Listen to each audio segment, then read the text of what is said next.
warahmatullahi wabarakatuh. Waalaikumsalam warahmatullahi wabarakatuh. Halo semuanya, selamat siang. Ya. Kembali lagi dengan kelas public speaking kita pada kali ini. Aku Alza Fikri akan menyampaikan bagaimana sih tips dan trik yang baik untuk public speaking di depan umum tentunya.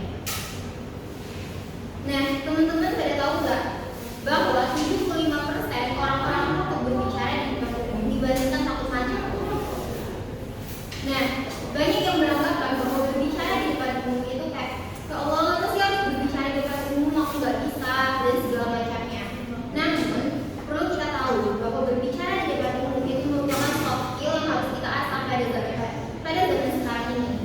Dan pernahkah kamu berdiri di depan umum, terus tiba-tiba kayak ngebayang apa yang mau dibicarakan?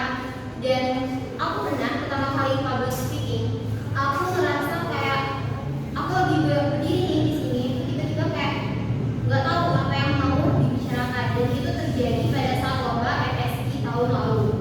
Dan banyak orang yang beranggapan kalau public speaking itu kayak hal yang nggak harus dikuasai. Nah, di sini aku ada beberapa cara untuk melakukan public speaking yang baik. Dan coba teman-teman bayangkan semuanya di sini, kalau kita lagi berbicara di depan umum dan kita berbicara di panggung yang sangat megah dan kita langsung menyoroti wajah kita dan dibuat pasang mata memandang menatap kita. Caranya, kita lihat dari ujung kiri lalu ujung kanan, lihat semuanya baik-baik. Pas di ujung kanan, angkat mic, langsung ngomong. Dan biasanya kalau aku sebelum public speaking, aku ngelakuin hal yang tarik nafas dalam-dalam, habis itu buang selama 3 kali dan mengucapin asyhadu alla ilaha illallah wa asyhadu anna muhammadar rasulullah. Dan insya Allah semuanya berjalan lancar. Nah, teman-teman pada tahu nggak apa itu public speaking?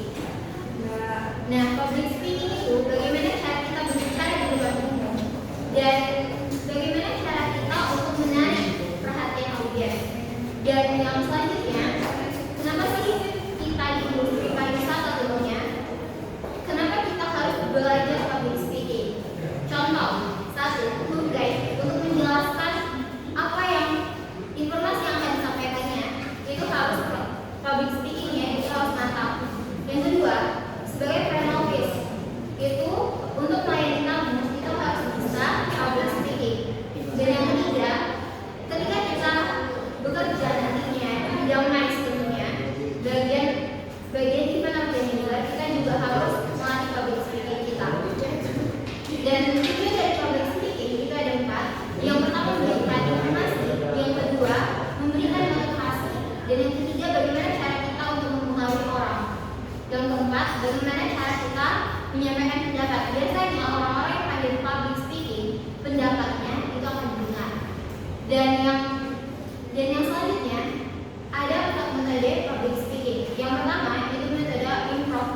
Improv itu adalah metode public speaking di mana tiba-tiba kita ditunjuk nih. Nah, biasanya metode ini dilakukan ketika kita ditunjuk kita tanpa adanya teks, tanpa adanya apa-apa. Dan yang kedua itu reading manuscript. Itu tuh public speaking yang biasanya dilakukan oleh pejabat pakai kertas dan kertas itu dibacakan kayak pidato-pidato gitu. Terus yang ketiga itu ada memory card. Memory card itu adalah public speaking yang kita menghafal. Kita hafal dulu apa yang kita ucapkan, habis itu baru kita ucapkan di depan khalayak umum. Dan yang keempat itu ada using note. Using note itu adalah public speaking yang kita pakai catatan kecil. Oh, berarti kita harus ucapin ini, habis ini, kayak gitu.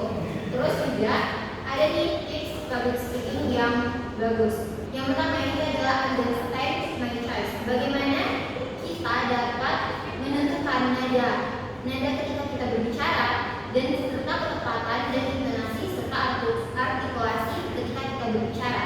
Yang kedua, kita memanfaatkan pause. Itu bagaimana ketika kita berbicara habis itu kita diam sejenak untuk menambah percaya diri kita.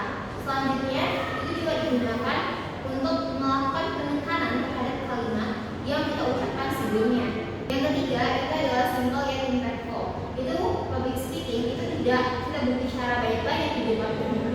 bagaimana cara penyampaian kita itu mampu didengar dan dapat dipahami oleh audiens kita. Dan yang keempat itu ada maximus di gesture. Bagaimana bahasa tubuh kita mengekspresikan apa yang kita ucapkan. Contoh, ketika kita mengucapkan hal-hal yang berkaitan kayak kesenangan, itu kita gestur tubuh kita tersenyum.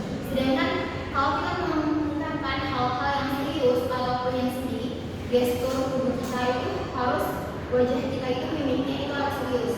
Dan yang kelima, yang harus kita lakukan itu latihan terus. Dan ada satu metode yang biasanya dilakukan oleh orang yang bisa public speaking. Nah, metode itu adalah clean speaking.